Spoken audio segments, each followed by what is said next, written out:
Citizenship amendment कानून ये भारत के किसी नागरिक के लिए, चाहे वो हिंदू हो या मुसलमान, ये कानून उसके लिए है ही नहीं। महात्मा गांधी कैसे महात्मा बने मालूम मैडम?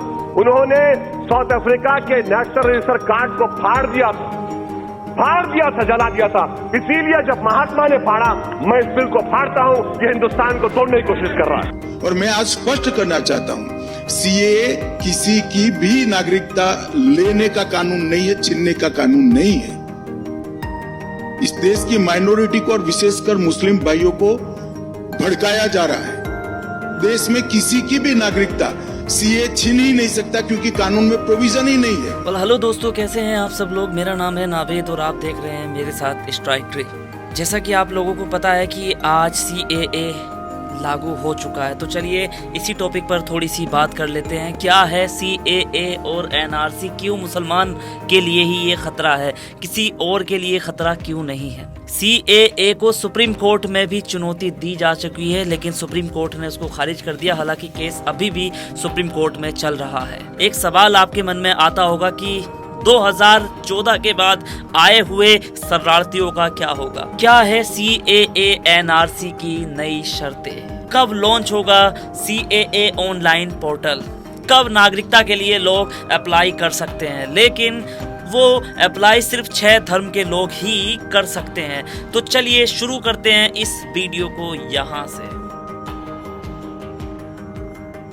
घुसपैठियों को देश से बाहर करने के लिए 1955 में एक कानून बनाया गया था, जिसको बोलते हैं एनआरसी, और असम में एनआरसी को लागू किया गया।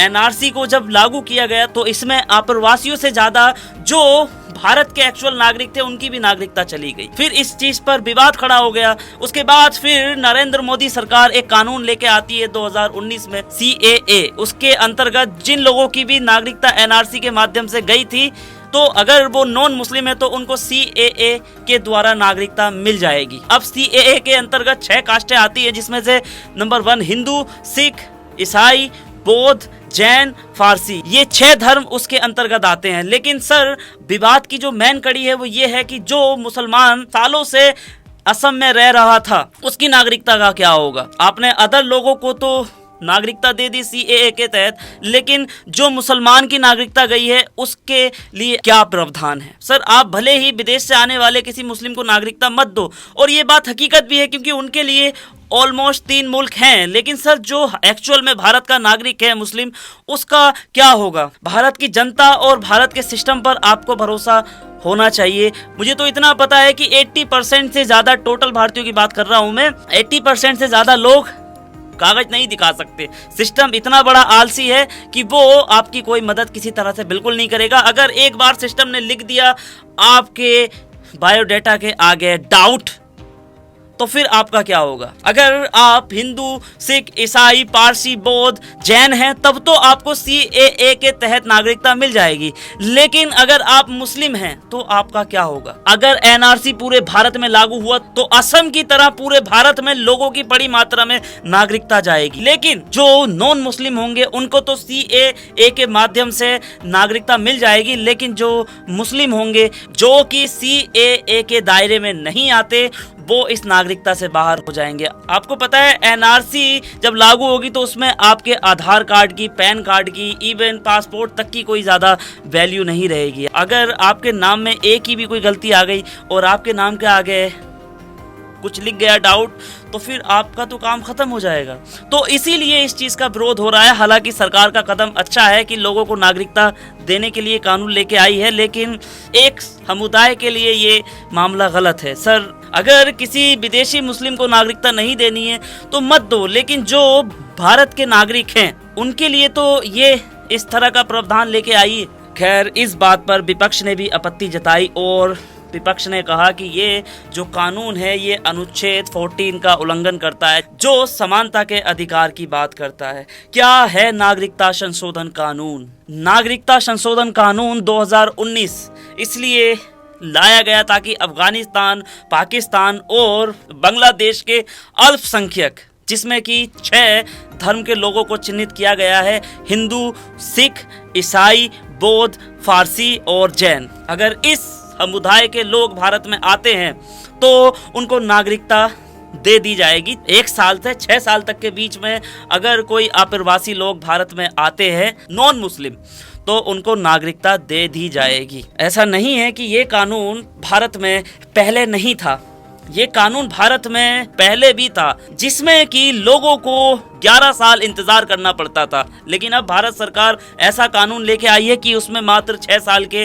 अंदर अंदर आपको नागरिकता दे दी जाएगी बिना किसी दस्तावेज के, अगर आप इन 6 धर्मों से बिलोंग करते हैं तो। और अगर आप मुस्लिम हैं तो आपको कागज दिखाने होंगे। कौन है अवैध प्रवासी? नागरिकता कानून 1955 के मुताबिक, जो कि कांग्रेस के जमाने में बना था, अवैध प्रवासियों को भारत की नागरिकता नहीं मिल सकती थी जिनके पास कोई दस्तावेज नहीं है, और जिनके पास में पासपोर्ट या दस्तावेज थे भी लेकिन उनका वीजा एक्सपायर हो गया और वो लोग उसके बाद भी भारत में रहे, वो भी भारत में नागरिकता नहीं पा सकते थे, वो भी अपराधी थे। लेकिन केंद्र सरकार ने 2019 में इस कानून में संशोधन किया। इसमें नॉन मुस्लिम को छोड़कर कोई भी है जो कि इन 6 धर्मों से बिलोंग करता है, हिंदू, सिख, ईसाई, बौद्ध, पारसी और जैन, को बिना किसी कागज के ही नागरिकता दे दी जाएगी, जबकि मुसलमान को कागज दिखाने होंगे। अच्छा, अवैध प्रवासियों के लिए क्या प्रावधान है? भारत में अवैध प्रवासी को या तो जेल में रखा जा सकता है या फिर विदेशी अधिनियम 1946, पासपोर्ट अधिनियम 1920 के तहत उनके देश में भेजा जा सकता है। लेकिन केंद्र सरकार ने साल 2015 और 16 में उपरोक्त 1946 और 1920 के कानूनों में संशोधन करके अफगानिस्तान, बांग्लादेश, पाकिस्तान से आए हिंदू, सिख, बौद्ध, जैन, पारसी और क्रिश्चियन को छूट दे दी। इसका मतलब ये हुआ कि इन सभी धर्मों से संबंध रखने वाले व्यक्ति को ना तो जेल भेजा जाएगा और ना ही उनको उनके देश में वापस भेजा जाएगा। लेकिन अगर आप मुस्लिम हैं तो फिर आपके खिलाफ कार्रवाई हो सकती है। जब ये कानून 19 जुलाई 2016 को लोकसभा में पेश किया गया, फिर 12 अगस्त 2016 को इसे संयुक्त संसदीय कमेटी भेजा गया। कमेटी ने 7 जनवरी 2019 को अपनी रिपोर्ट पेश की। उसके अगले ही दिन 8 जनवरी 2019 को ये बिल लोकसभा में पास हो गया। लेकिन उसके बाद ये बिल राज्यसभा में पेश नहीं हो पाया क्योंकि उससे पहले ही लोकसभा भंग हो गई थी क्योंकि इलेक्शन आ गए थे। फिर इस कानून को भारत सरकार ने शीतकालीन सत्र में दोबारा से पेश किया और फिर उसके बाद ये कानून बना। पहले ये लोकसभा में पास हुआ और फिर राज्यसभा में, फिर उसके बाद में इस पर राष्ट्रपति ने सिग्नेचर कर दिए और उसके बाद ये कानून बन गया। आपको बता दें कि अगर कोई कानून लोकसभा में पास हो जाता है और वो राज्यसभा में पास नहीं हो पाता तो फिर वो कानून निष्प्रभावी रह जाता है, यानी कि उस कानून की कोई वैल्यू नहीं रहती। लेकिन अगर कोई कानून राज्यसभा में पास होता है तब वो कानून निष्प्रभावी नहीं रहता, बल्कि उस कानून को ऐसे ही रख लिया जाता है। तो वैसा ही CAA NRC के साथ पहले हुआ, बट अब पूरी तरह से CAA लागू हो चुका है। नागरिकता संशोधन अधिनियम को सुप्रीम कोर्ट में भी चुनौती दी गई। याचिकाकर्ताओं ने कानून के खिलाफ एक याचिका दायर की और कहा कि ये कानून पाकिस्तान, बांग्लादेश और अफगानिस्तान से सिर्फ हिंदू, बौद्ध, जैन, सिख, पारसी को ही भारत की नागरिकता देगा। इसमें म्यांमार के सताए हुए लोगों का क्या होगा, चीन और तिब्बत से सताए हुए बौद्धों का क्या होगा, उन्हें भी इसके अंदर लेना चाहिए था। और इन्होंने श्रीलंका के तमिलों को भी जगह नहीं दी। हालांकि ये मामला अभी भी सुप्रीम कोर्ट में है, पर सुप्रीम कोर्ट ने इनकी इस याचिका को खारिज कर दिया था, लेकिन फिर भी ये मामला अभी सुप्रीम कोर्ट में चल रहा है। तब अदालत ने भी केंद्र सरकार को इस बाबत पर नोटिस जारी किया था और जवाब मांगा था। जानकारी के अनुसार सुप्रीम कोर्ट में 250 से ज्यादा याचिकाएं इस कानून के खिलाफ दर्ज हैं। तो अभी ये मामला थोड़ा बहुत चल रहा है कानून में। 27 दिसंबर 2023 को गृह मंत्री अमित शाह जी ने कहा था कि CAA को लागू होने से कोई भी नहीं रोक सकता क्योंकि ये देश का कानून है।